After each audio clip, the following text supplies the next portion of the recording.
November 1993, Istanbul, a city split between continents, carved out by history and fueled by a football culture that treats loyalty like blood and rivalry like war. United arrived as English champions, carrying a 3-3 draw from Old Trafford and expecting a fierce atmosphere. Back then, European away days were nothing like they are now. No carefully policed fan zones, no color-coded barriers, no endless lines of liaison officers. You stepped off the plane and straight into whatever mood the city had prepared for you. And Istanbul, even on a normal week, wasn't a city that blended politely with visiting fans. The Welcome to Hell banner wasn't a marketing slogan, it was a promise. But at one hotel, a mid-range place called the Tamsa, the United boys refused to be intimidated. They stood their ground, upset the odds, and dealt with the consequences.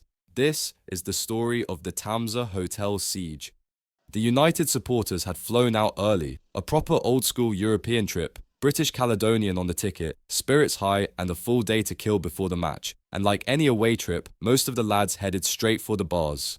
But on their way out, they noticed something. There was no women, none, anywhere, just angry-looking men, their eyes following. When the group returned to the hotel early evening, there were even more hovering around outside. And as the night wore on, the situation escalated. United boys began returning from nights out in 2s and 3s, and many were coming back battered.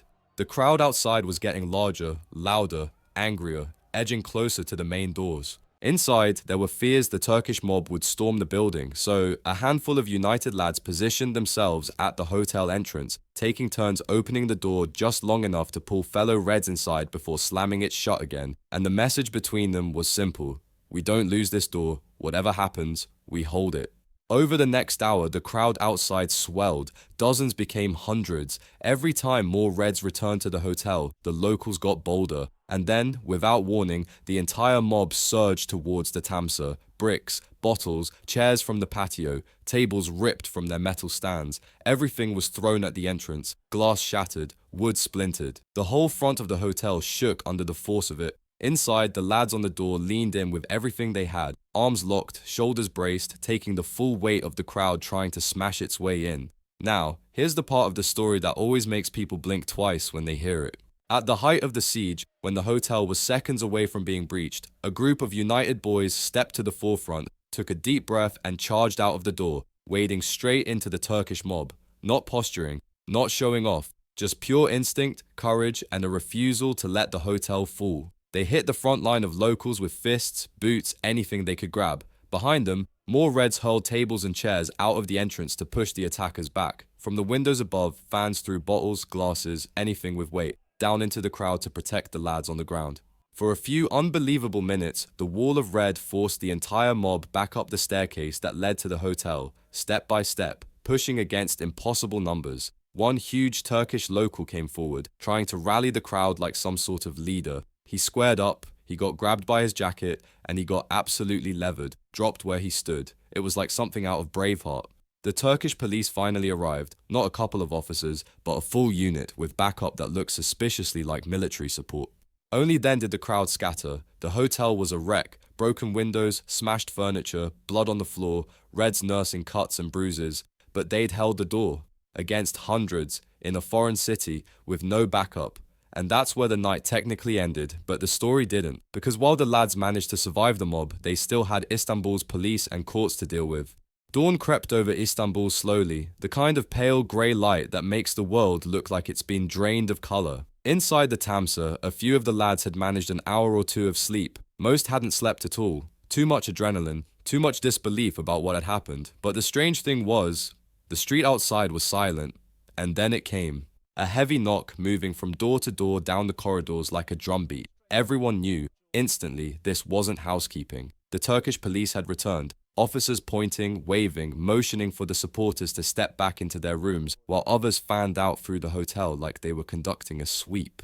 One officer delivered the line that set everything in motion. Pack your bags, you're being moved. After the night they'd just lived through, that sounded fair enough. Being relocated to a safer hotel, completely believable, and the lads, battered and exhausted, clung to that explanation because the alternative didn't bear thinking about. But the moment they stepped downstairs, the truth hit them. They weren't being moved to another hotel, they were being marched out into police vans. No explanation, just officers ushering them, one by one, into the back of the vehicles. They were taken to a local police station, the same officers from the night before, now walking around as if they'd just scooped up a street gang instead of victims of a siege. Inside, the Reds were separated into groups, some put in small rooms, others held in corridors, all of them left to sit in the stale, fluorescent-lit silence with no clue what was happening next. Eventually, the police began pulling groups out and transporting them again, this time to a courthouse. The hotel owners and staff were brought in, faces still shaken from the chaos, pointing hesitantly at individuals they claimed they'd seen in the fighting. There were no questions about context, no acknowledgement of the mob that had attacked.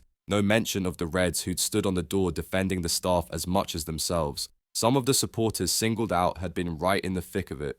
Others hadn't even stepped outside their rooms. A few were picked simply because they stood out. A haircut, a jacket, a build that made them look handy. One by one, they were separated from the rest and taken away. The lads chosen from the lineup weren't taken back to the police station. They were loaded into prison vans and driven to Bahram Pasha prison, a name that sent a chill down the spine of anyone old enough to remember Midnight Express. This wasn't a holding cell, this was a place with a reputation, a place that shouldn't have been anywhere near foreign football supporters caught in a street riot they didn't start. Meanwhile, every other lad detained that morning was taken back to the station, held a bit longer, then driven straight to the airport. Passports were handed back with one word stamped in thick black letters: deportee, a stamp that would normally stay with you for life, branding you as someone kicked out of a foreign country. But in this case, because the British authorities knew exactly what had gone on, it was quietly removed at a later date. As they boarded the plane, Turkish military personnel tried to force their way up the steps, claiming other United supporters needed arresting for robbing the safe at the hotel. A ridiculous accusation that didn't hold water for a second. And this is where the flight captain, the unsung hero of the entire affair, stepped in. He confronted them at the top of the stairs and told them plainly, "This aircraft is British territory. You're not coming on without my permission." That single act stopped an international incident. The doors closed, the plane took off, and the Reds were on their way home with a hell of a story to tell.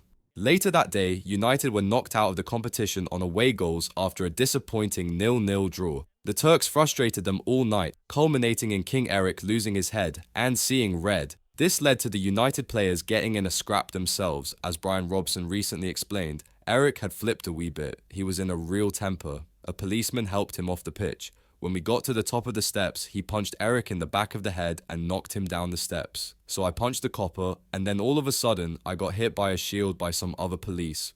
So there was a little bit of an incident. I needed 8 stitches in my elbow. I don't think there are too many countries where police would be hitting players. Steve Bruce added, "We're all getting battered. Brian Robson, captain of England, he's in there. Typical Brian, he swung this punch and there's a hook on the wall. Nowhere near the fella he's trying to hit, but he's caught his elbow on it, ripped his arm completely open, blood everywhere. He's screaming and a big Turk comes in and boots him, so now we're tearing into them, trying to fight our way out of there, and over my shoulder I see Fergie come flying down the stairs. He's taking his jacket off as he comes. He's over 50 years old, but he's straight in, wades in. Fergie later said the police were even more frightening than the fans, but added that he'd still seen worse at a Glasgow wedding. Thanks for watching, boys. Remember to like the video if you enjoyed it, and subscribe if you're new, you know it makes sense. And if you enjoy these old school stories, check out the offer in the description. It's right up your street and completely free. I'll see you next time.